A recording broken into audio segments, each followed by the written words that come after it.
اهلا بيكم مشاهدينا وحلقه جديده من برنامجكم كايرو تيوب، واللي متعودين فيه بنعرض لحضراتكم فيديوهات بتكون محققه نسب مشاهده عاليه جدا على مواقع التواصل الاجتماعي المختلفه، وكمان فقرات مجمعه برضو بتحقق نسب اعجاب كبيره جدا. ودايما بنبتدي مع حضراتكم بلقطات فنيه مبهجه، وليلي ليلي حبيب سنيني، مش بصوت شيرين عبد الوهاب ولكن بصوت الممثل محمد جمعة والملحن مدين. تألقوا في هذه المقاطع من الأغنية وحققت نسب مشاهدة عالية جدا ونسب إعجاب كبيرة جدا. أما بالنسبة لشيرين عبد الوهاب وحسام حبيب فبنتمنى لهم كل السعادة، وليلي ليلي حبيب سنين. في الغرام أحلى من الأغاني، من كلمتين من سلام ببقى حد تاني. لما يميل قلبنا ويا يميل تفديها عيوني وعمري كله مش قليل. كلام عيني في الغرام أحلى من الأغاني، من كلمتين من سلام ببقى حد تاني. لما يميل قلبنا ويا يميل تفديه عيوني عمري كله مش قليل. يا ليل يا ليلي يا ليل يا ليل، ده من غرامه ليل طال حبيب سنيني بينه وبيني. يا قلبي خطوة واحدة يعني مش خيال. ليلي يا ليل يا ليلي يا ليل يا ليل، ده من غرامه ليل طال حبيب سنيني بينه وبيني. يا قلبي خطوة واحدة يعني مش خيال. يا روحي روحي معاه وفي جماله ضيعي، طمع في سحر الحياة حسنه مش طبيعي. دل القمر من عينيه والله غار، والابتسامة شمس طالعة في النهار. يا روحي روحي معاه وفي جماله ضيعي، طمع في سحر الحياة حسنه مش طبيعي. دل القمر من عيني والله غار، والابتسامة شمس طالعة بالنهار. ليلي يا ليل يا ليلي يا ليل يا ليل، ده من غرامه ليل طال حبيب سنيني بينه وبيني. يا قلبي خطوة واحدة يعني مش خيال. ليلي يا ليل يا ليلي يا ليل يا ليل، ده من غرامي طال حبيب سنيني. وسبته هو ما حصلش حاجة، سبته هو ما حصلش حاجة. ده كليب كان متصور من فترة للنجمة سميرة سعيد، ولكنها في الفترة دي عرضت كواليس تدريبها على رقصات الكليب ده والأغنية دي، وهنشوفها دلوقتي. وسبته هو ما حصلش حاجة. واديني سبته وشفته ما حصلش حاجة، والوضع فعلا ما اختلفش في اي حاجة. باكل واضحك بشتغل واعمل كل حاجة، لا مش زعلانة وكئيبة، مش ماسكة صورته وبتقهر زي العبيطة، ولا ماشية وبخبط دماغي في كل حيطة. ما بردش على اللي يقول لي كلمة جت بسيطة، بعدك مش متصنف مصيبة.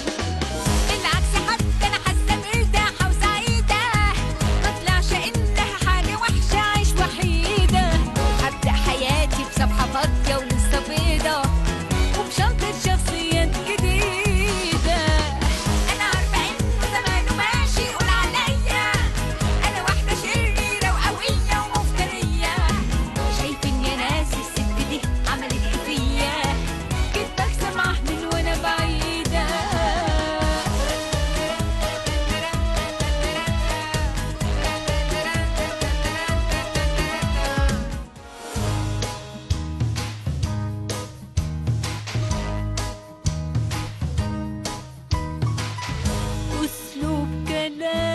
طبيعي حيحير شوية، أنا قاسية ولا ده كله من كتر القاسية؟ لو حد عايز يعرف مين فينا الضحية يسأل عن مواقفنا القديمة.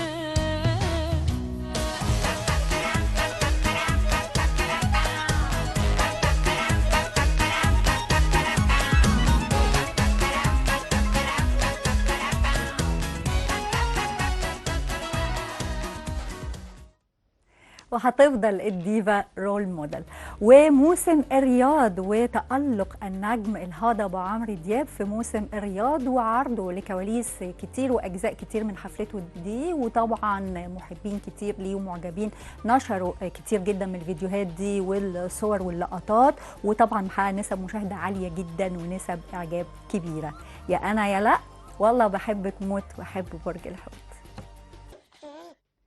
ونقدر نفهم الطبيعة أكتر ونكشف أسرارها بحبها لما بنحب الطبيعة من صغرنا وكل مخلوقات ربنا، فبالتالي نقدر بعد كده نتطور في طبعا دي رسالة قوية جدا من الرسائل الإنسان لو من صغره يعني تربى عليها، فبالتالي مش هنبقى محتاجين الوقفة الكبيرة دلوقتي اللي كل شوية العالم بيوقفها عشان ينقذ هذا الكوكب.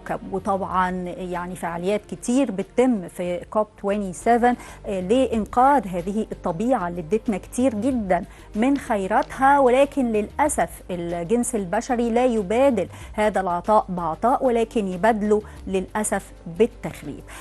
الأطفال من هم صغيرين لو حببناهم في كل مخلوقات ربنا بيطلعوا طبيعي متناغمين مع كل حاجة في الطبيعة، يطلعوا بيحبوها يفهموها يتطوروا ويحبوا كمان علومها، يحاولوا كمان طول الوقت يكتشفوا أسرارها عشان يزودوا هذه الطبيعة عطاء وسخاء كمان بالتبادل في العطاء، مش بس عشان البشرية تاخد، لا كمان عشان احنا ندي الطبيعة دي، فبالتالي زي ما بنديها حب هتدينا بكل سخاء حب.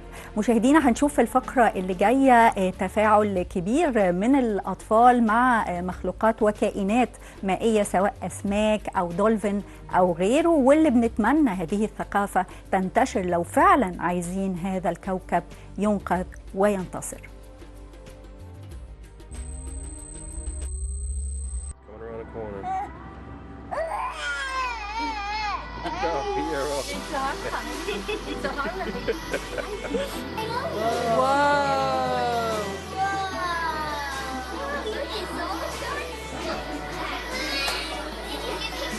Oh my goodness! It's gonna get you! Who's that? Say hi! Look, Liv!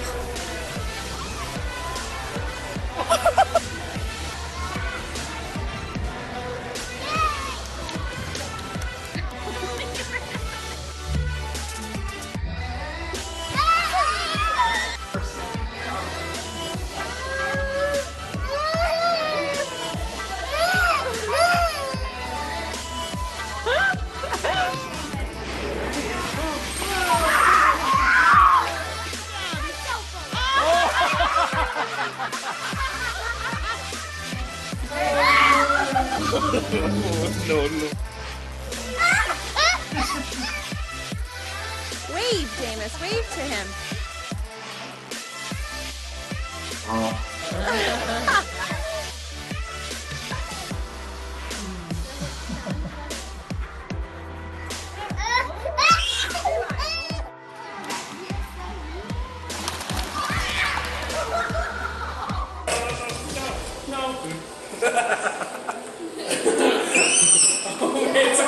It's okay, Bruce.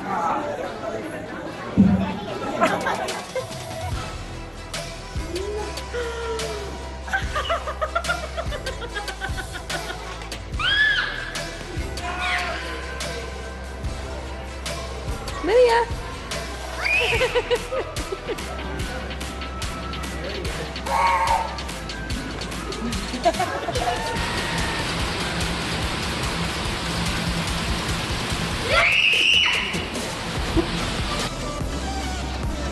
Hey, Ellie.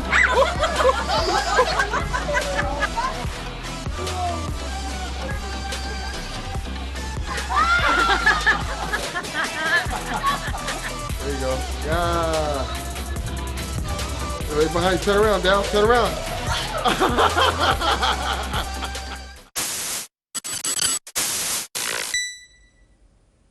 وطبعا مش من أول مرة، ممكن يحصل في الأول خضة، ممكن يحصل خوف، ولكن بعد كده بالتعود الإنسان فعلا يقدر يحب كل ما هو حواليه، لأن مخلوقات ربنا كلها موجودة لتطويعها من قبل الإنسان، بس لما الإنسان يفهمها ويحبها ويتناغم معها ويبادلها حب بحب. وهنشوف دلوقتي مع حضراتكم مقطوعة موسيقية راقية جدا، سرفايفر، وطفل بيعزفها على الكمان.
وليس الفقير من ليس لديه ذهب، بل ليس لديه أدب. هو ده الفقير اللي ما بيكونش عنده آداب كتيرة جدا، خاصة في التعامل وحتى كمان مع نفسه، مش بس التعامل مع الآخرين. هنشوف دلوقتي في الفقرة اللي جاية بعض مما يتم تعليمه من فنون للإتيكيت، وهي الفقرة بتتكلم عن إزاي لما بنعوز إن احنا نشاور على حد أدبا وتأدبا، ومن فنون الاتيكيت ان احنا بنشاور عليه بالايد كلها مش بصابع من الاصابع. بالصوابع بيكون ده دليل على تقليل الاحترام تجاه هذا الشخص. وكمان لما بنكون حتى يعني غير ان احنا عايزين بس نشاور، لما بنكون بنوجه حتى لحد اتهام ونيجي نشاور عليه بصابع واحد، تأكد ان الثلاث صوابع التانيين معناها ان هم متوجهين ليك انت، الاتهام بالثلاث صوابع التانيين ليك انت مش له هو. فبالتالي الإنسان لازم طول الوقت يراجع نفسه في إشاراته الجسدية وإشاراته كمان بالكلام، عشان كل ما تحسنا في أدبنا مع نفسنا كل ما الحياة كلها بترتقي. هنشوف دلوقتي مع دكتور مارلين سلهوب، وهي يعني متخصصة في فن الاتيكيت، خبيرة لبنانية، وهي بتتكلم عن ازاي من الآداب، ازاي ومن فنون الاتيكيت ان احنا نشاور مظبوط على حد.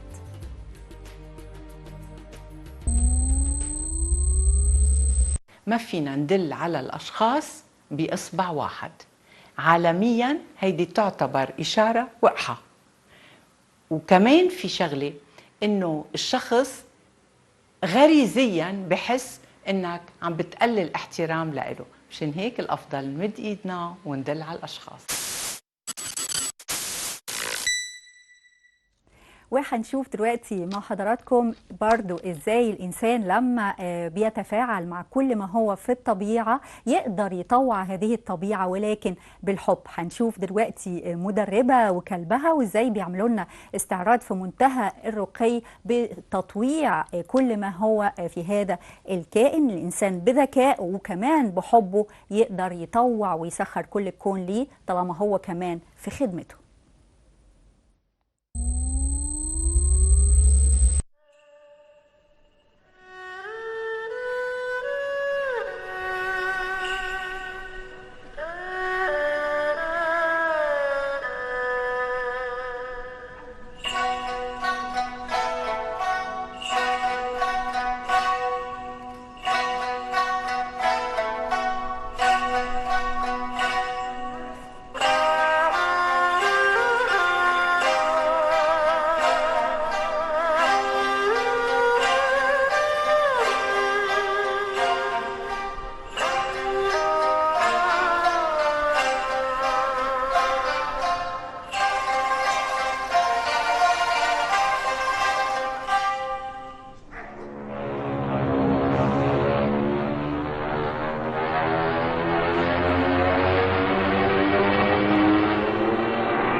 There's a shadow of a man at Hiroshima where he passed the moon in a wonderland at Hiroshima 'neath the August moon, and the world remembers his face, remembers the place was here.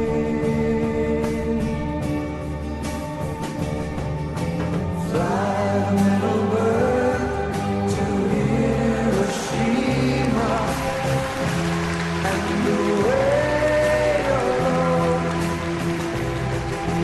Speak the magic word to Hiroshima.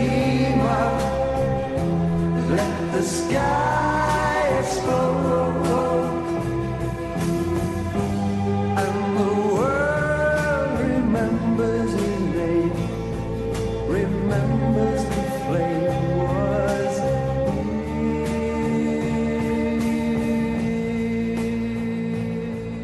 Hiroshima.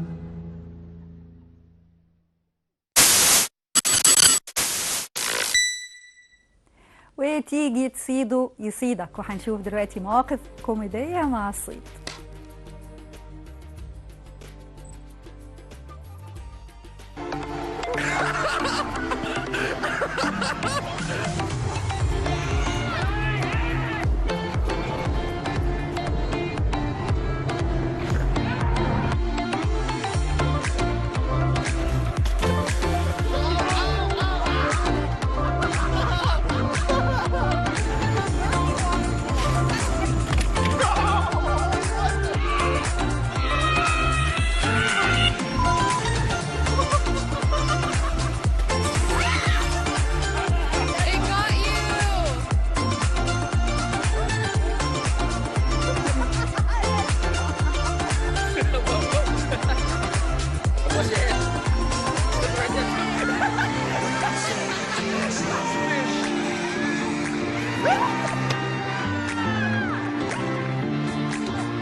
Hello!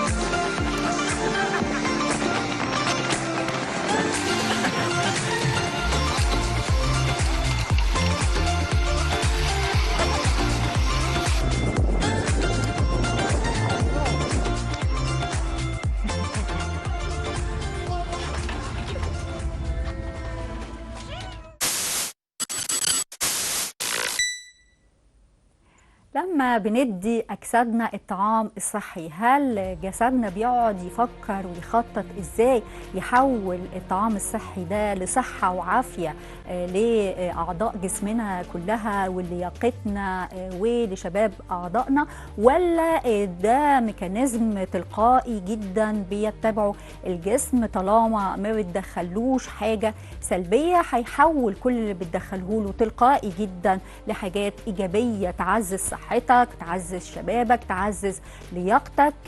ونفس الفكرة لما بنتبعها مع عقولنا، لو فضلنا ندخل لعقولنا سموم، أفكار سلبية، مشاعر فيها إحباط، مشاعر سلبية، بالتالي تلقائيا هيحول العقل كل اللي بيدخله ده لأفكار كمان أكثر سلبية، لمشاعر كمان محبطة. للأسف الأفكار والمشاعر المحبطة دي تجيب دايما في حياتنا كل اللي زيها، تخلينا نقابل أشخاص يحبطونا أكتر، تخلينا نقابل أحداث تزود تعبنا في الحياة وهكذا. فبالتالي لو الإنسان أدرك النقطة دي، إن تلقائيا المخ والعقل بيترجم زي ما الجسم بيترجم الطعام الصحي لحياة أكثر كمان صحة، فبالتالي العقل كمان بيترجم أي حاجة داخلاله على حسب أنا مدخله إيه. هنشوف دلوقتي رسالة لويز هاي، وهي كاتبة أمريكية يعني ليها باع طويل جدا في مجالات الارتقاء بالذات، وهي في حوار وبتتسأل إن إزاي المشاعر الإنسان فعلا يقدر طول الوقت يحافظ على إيجابيتها. فبتتكلم على نقطتين في غاية الأهمية، النقطة اللي أنا اتكلمت فيها، وكمان نقطة تانية في إن الإنسان لو طول الوقت عمال يأنب نفسه ومشاعر الذنب بتعلى عنده، ده معناه بالتأكيد إن هو هيستجلب لنفسه كمان العقاب، وشوية بشوية هيوصل لمرحلة إن هو ما بيحبش بالأساس نفسه. إنما لو اتبع تدريب قوي جدا، وهو إنه يبص لنفسه في المراية ويقول لنفسه أنا بحبك، إحنا بنكون منتظرين ده من الغير، إنما لو غذينا نفسنا بيه طول الوقت، الإنسان فعلا بالمشاعر الإيجابية دي يقدر يحقق كل اللي هو عايزه وما يدخلش لنفسه السموم طول الوقت. هنشوف دلوقتي رسالتها والحوار معاها. You say that if we change our thinking, we can change our lives. Oh, we do. We do, constantly, all the time. You think a negative thought, you're going to go on a downward spiral. You think a positive thought, you'll attract wonderful things to you. Absolutely.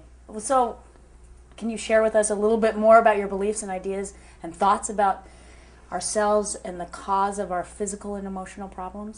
Well, I have come to realize it boils down to choosing the thoughts you think and choosing the foods you eat. And when you can be wise in both areas, you have perfect health. Because the body knows how to take care of itself, but not if you give it a lot of junk. And not if you give yourself a lot of junk thoughts.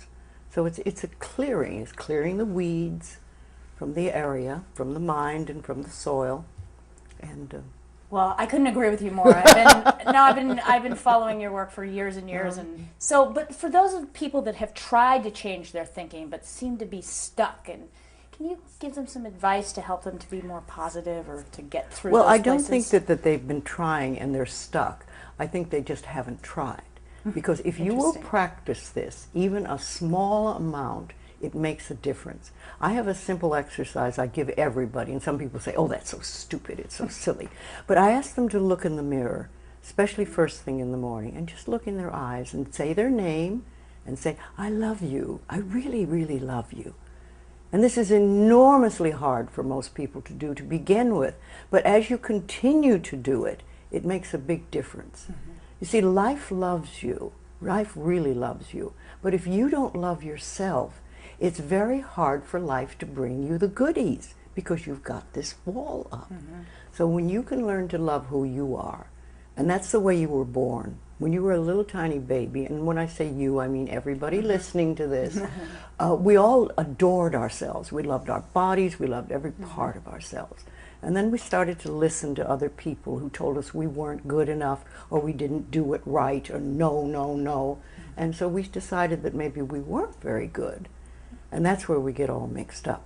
But when we can get back to that point of just adoring this marvelous critter in here, then life says, oh, she's got it, let's give her goodies. And then the next step is to be very grateful about it. Yes. When you're really grateful, then they want to give you more. Excellent. Can you give us any positive message? Teach people to release the guilt. I think it's one of the biggest things I've done in my work, is help people release guilt, because we all walk around with this huge pot of guilt that we carry.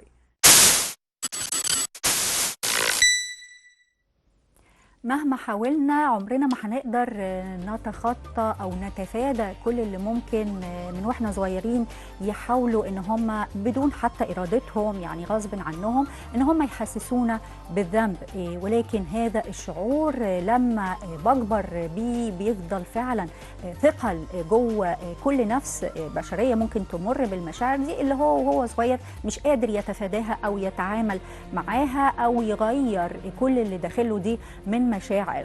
لما هيكبر هيستجلب لنفسه أحداث تحسسه بمشاعر التأنيب أكتر، فبالتالي يفضل في دوامة كمان مش بس التأنيب، يفضل في دوامة العقاب لذات لا إراديا، وهو مش مدرك إن هو عمال يغذي شعور التأنيب ده وشعور الذنب وجلد الذات وهو غير واعي بده.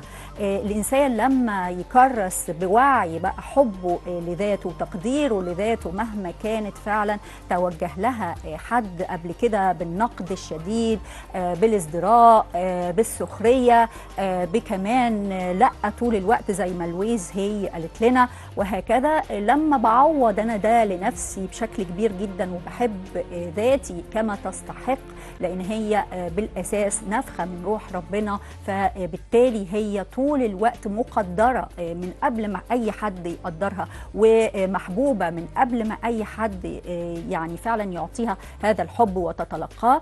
وهكذا بنمي الشعور ده تماما جوه ذاتي وبعمل له زي ما لويز هي قالت تدريبات مستمرة، فبالتالي فعلا المشاعر دي تبتدي تهدى وترحل بسلام. وهنشوف دلوقتي مع حضراتكم إحدى مقولات إبراهام هيكس، وهي برضو من المتطورين جدا في مجال الارتقاء بالذات، وهي بتقول: يعد الإحساس السلبي الذي تشعر به في حالة خيبة الأمل، الغضب أو الاستنكار مؤشر على الأفكار المتضادة داخلك.